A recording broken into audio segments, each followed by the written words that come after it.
What's up you guys, and welcome back to another video. If you are new to the channel here, my name is Brandon. In today's video, I want to talk about two different topics. I want to talk about the Activision Blizzard and Microsoft deal, as I'm sure you guys are all well familiar with at this point. I'll share with you guys what I did with my shares, as well as kind of where I see this going in the future. Is this a good thing? Is this a bad thing? And of course, I think we should take some time and talk about what is happening with the broader market. Is this just the beginning of a big market crash? Is it a buy the dip opportunity? I'm pretty sure I saw an article saying that we are off to the worst start of a year in 2022 than we've seen over the past couple of decades. And I will just say right up front, the answer that I have for you is probably not what you're looking for if you just want to know whether to buy or sell. I actually have a couple of questions for you guys, the viewers. I have a really interesting way of looking at it that I want to talk about today. But let's get started here with topic number one, which is the Activision Blizzard deal. And this was Microsoft's biggest deal to date in the entire history of the company. So that is definitely exciting if you are an Activision Blizzard shareholder. They, of course, have had some other very successful acquisitions over the years. The most recent one, the main big one I think that people would look to would be LinkedIn back in the day. And I remember very vividly at the time of that deal, not really making a whole bunch of sense of it. And a lot of people at the time were saying Microsoft overpaid. This was an expensive deal. There's no synergies here. Well, as time has gone on, that has proved to be very successful for Microsoft. And I don't see why that wouldn't be the case with a company like Activision Blizzard. These stocks were up about 25 or 30% on the announcement of the news. And really, when you look at that, the depressed share price of Activision, Microsoft did, in my opinion, get actually a pretty skookum deal. You know, if we went back a year's time, they would have had to pay double the price for this exact same producer. Very similar to how we like to go out and buy stocks on the channel, and just as investors looking for discounts, looking for depressed companies, I think Microsoft did a very, very good job of doing so. Not to mention that, as we know, Activision has been going through their own suite of problems with the scandals within the company and the mistreatment of employees. I know there's been a lot of turnover over the past year in terms of key people leaving the company. It almost makes sense to me that this is like, you know, the stars are kind of aligning where it's like they can kind of just swoop up this company, kind of start things from scratch, but still have a very, very good high quality studio under their belt. Just to share with you guys what I did with my shares, because yes, I am an Activision Blizzard shareholder, I did trim some shares with my position. Now, I didn't sell out entirely. It wasn't one where I said, I'm done with this stock. If you guys know my background, I've held Activision for a number of years, and that's because I've just actually liked the company. I still do very much like the company. I was actually doing some buying just prior to that, and that came down to luck. That came down to just good timing. I don't know if anybody else kind of foresaw this event happening. I think it just kind of happened to play out the way it did. Nevertheless, as a shareholder, very happy to see a nice bump there, but it's times like these where I don't think it's a bad idea to just take some profits off the table. Now, when I say take some profits off the table, I trimmed about maybe 10% of my position. Even after the sale, Activision does still represent a decent chunk of my portfolio. Again, I did think the stock was in an undervalued territory. I think I talked about it on the channel maybe a month or a couple months back. And I do see the stock still being a very, very promising one going forward. I'd even go as far as saying this is actually, I'm very optimistic with this merger. It actually makes a ton of sense with the company Activision. Microsoft, of course, does have a video game division. They're the company behind Xbox. They've launched I believe it's called Game Pass. I'm not a Microsoft shareholder actually at the moment. I was before. At this given point, I'm not. But they launched something called Game Pass, which does look to be doing very well and actually being off to a good start. And for this company to acquire a very high quality producer, like a video game studio, they're almost now like this well-rounded, you know, they're deepening their exposure to the video game space, right? You got the actual hardware sales. You can sell the actual product upfront, whether that be an Xbox, the new Xbox, the controllers, whatever. You have your library where you can stream games, and you now have the producers all under the same belt. And it's actually a big move for Microsoft to become one of the larger video game players in the world. They already were, but I think this makes them now the third largest video game producer, or player, I should say, in the video game space, up there with the likes of a Tencent, for example. And yeah, it's a good thing, I would say, as a shareholder. When your company does get bought out, or a company does get acquired, which will happen excuse me, at some point in your investing life. It can sometimes be good, it can sometimes be bad, but when you're getting bought out by a company with an amazing leadership in Satya Nadella, when they have a track record of doing well with their acquisitions, when they were able to buy this company at in my opinion, a cheap price and a very, very fair price, this does quite well line up with the company Microsoft, so I see a lot of synergies here. So I will be a happy shareholder going forward. Would I be buying Activision stock at today's price, like after the jump? Probably not as excited to. And of course, this is the worst answer you can give, but I would have been much happier buying it before the announcement, which is what I was doing. Nevertheless, I do still think there's a lot of promise going forward in this field. Like, I think the video game space is a space to be in. You have all this talk about the metaverse, which at this point, I'm struggling, I'm right on that tipping point to decide whether I feel it's more just a buzzword and hype or whether it is something legitimate. I see the merits, but I do also think it's being a little over-exaggerated in terms of how good this space is going to be. I think it's coming nevertheless. That said, I am happy to be taking part of that with my Activision position. One of the things that I did hear, maybe some rumors that are going around right now, and maybe a potential way to play this. Not that I would actually advocate for it, but I am hearing some rumblings about this. Ask yourself, are there other companies that may be in a position to be bought out as well? I think to a company like Take-Two, a very similar company in a sense, obviously a whole bunch of different games that they produce. But if this is going to be a trend of these behemoths essentially, kind of buying out companies and conglomerating to make these, all in-house video game companies, maybe one way to play it. I wouldn't ever go as far as saying that it's a good investment strategy to buy a company in hopes that it gets taken over, like in speculating that there's a takeover to happen. That is not a very good investment thesis, but just something to consider if you are looking to get into this space. Let's transition on to talking about the second topic in today's video, which is what is going on with the broader market and what should we be doing. And I don't know if you guys caught not the last video, but I did a video maybe a month or two back where I was like sitting in my car and I was talking about how I'm not really wanting to buy the dip right now. I'm just being patient. There's nothing out there that's screaming that we should be jumping in. And I got a lot of people saying, oh, you're timing the market, this or that. And then we made a follow-up video saying how it's not timing the market. It's just being a little more selective with your purchases.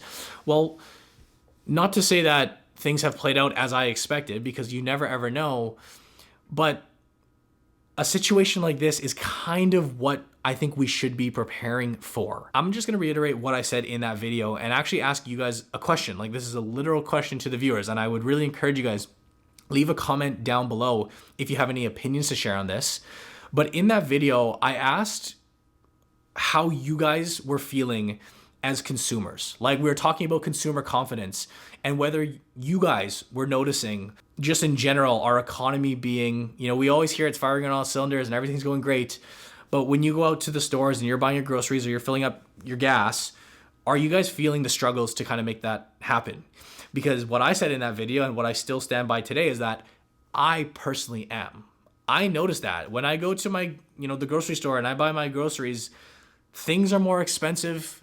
I see online people are struggling to pay their rents, and you have the thoughts of interest rates increasing, which is going to really put a strain on people. And there's a lot of people that are just struggling to make ends meet as is. It's funny, even as a business owner and as a YouTuber, I kind of see these macro trends happening within, my realm and within the views and within people that are buying programs, this or that. There has been it feels like, and I'm just saying this as a person, I feel like people are more or less struggling out there, right? I think that, go back a year or whatever it was that we all had this, CERB money, right? There was money printed out. We had all this stimulus. People had extra cash in their hand. Everybody was happy, go spending, investing in the stock market, all is good. Well, it's like right now that I think people are really starting to feel the effects of the pandemic, right? Without that stimulus, without that extra help, it's almost like there was a delayed response to it because we did have that injection, and that's really what the point of it was. But I'm definitely noticing that, and these things were all kind of piecing together, just intuition and just kind of knowledge of the stock market and the economy, just saying why am I rushing out to buy stocks right now?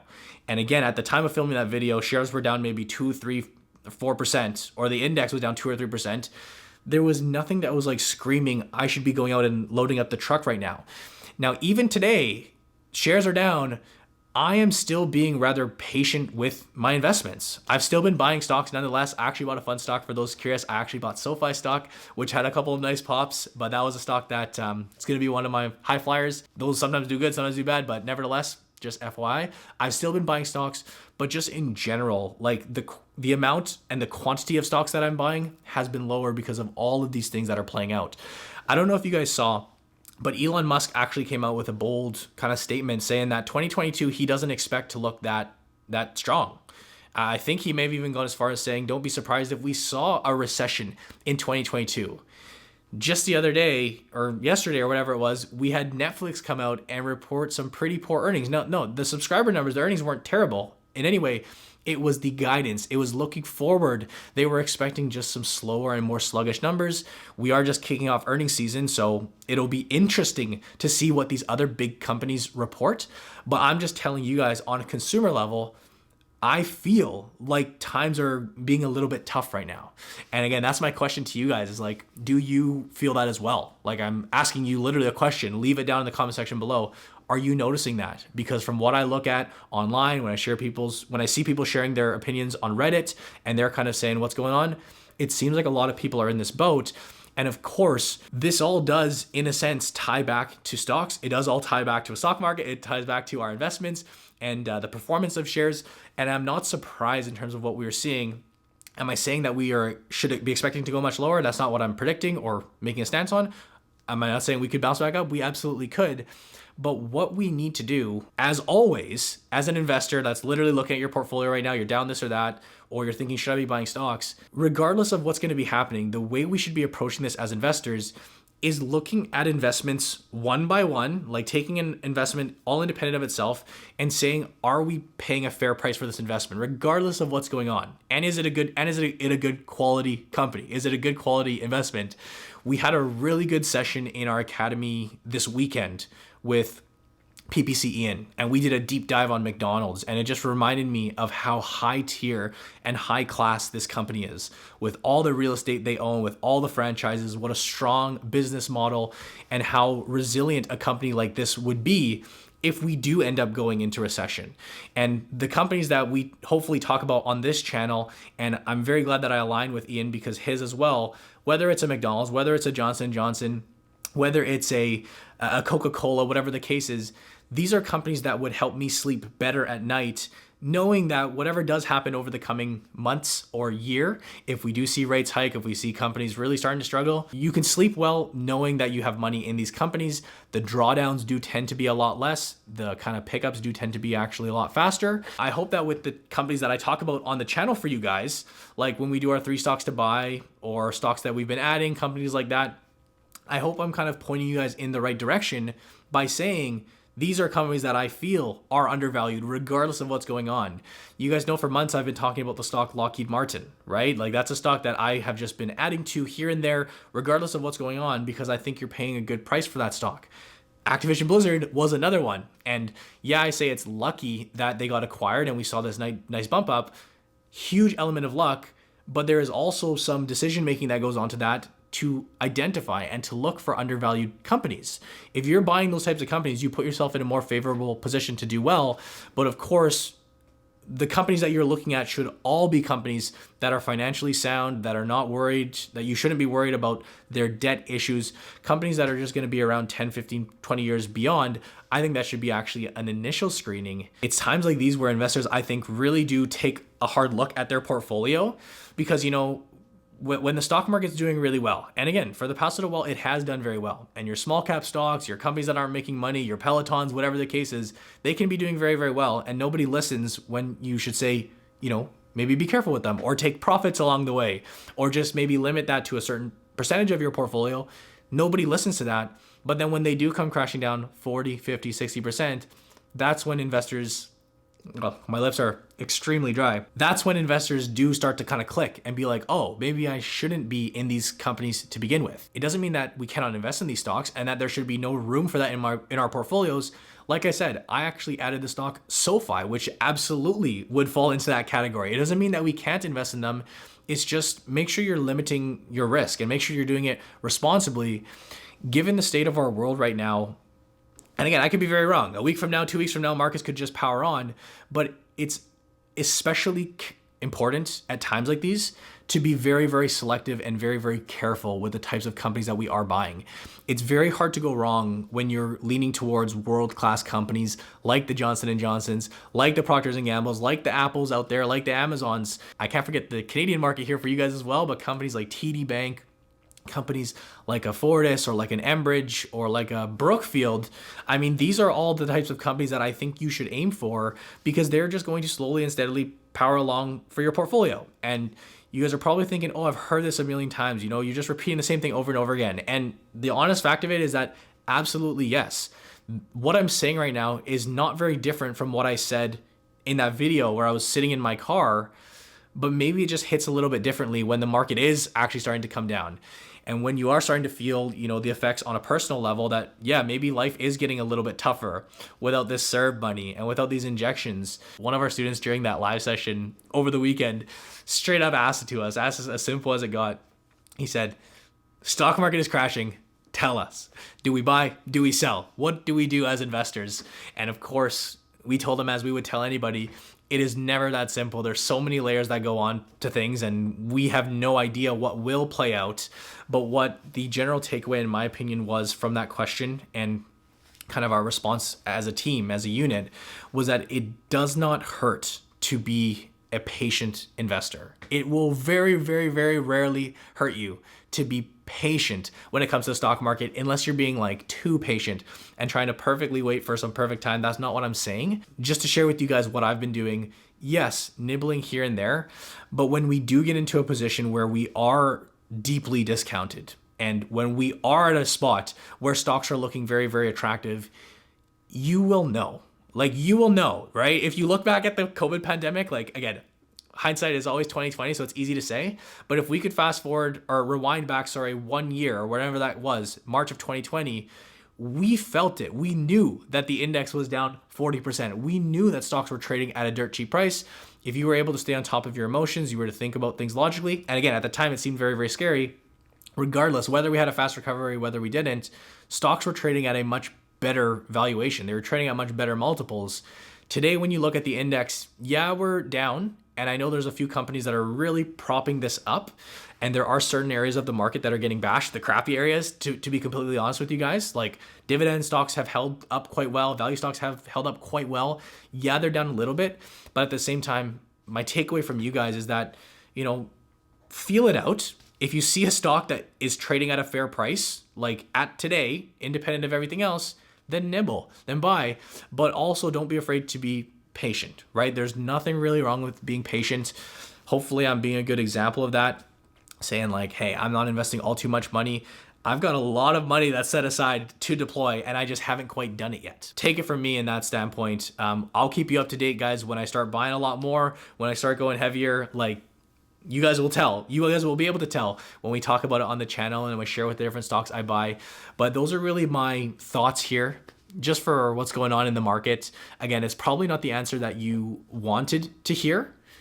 If you were like our student that said, what I do, buy or sell. It's so much deeper than that. But I was very curious, you know, are you guys feeling the same way that I'm feeling in terms of what's happening in our world and the inflation that we're seeing at the grocery stores and when we pump gas? Like, are you guys noticing that?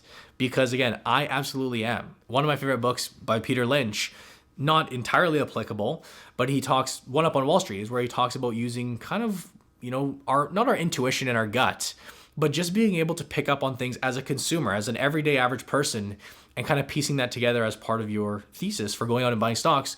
The exact same can apply when you're looking at what's going on in our world and in our economy. And just as a person, yeah, I'm kind of feeling a little sluggish is what I would say. And that may, and very well may, translate over to the stock market. We will have to see. You guys let me know down in the comment section below. Hope you enjoyed my thoughts on the Activision Microsoft merger. Again, nothing too drastic other than the fact that it's awesome. Happy to be a shareholder. I'll continue to be a shareholder going forward.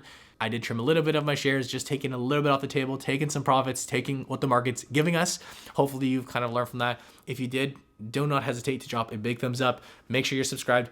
And of course, if you are looking to learn more, if you're looking to join the discussion with what we have with our students, with people all across the country, guys, we are having just amazing conversations every day. We offer courses and training for our students. We actually may be doing something really interesting very soon with our pricing and making it more achievable for certain people and actually offering different tiers. I'll keep you guys up to date with that, but just know our academy is that first link down in the description below if you are looking for a community, courses and training when it comes to the stock market in Canada. But as always, I thank you guys for watching.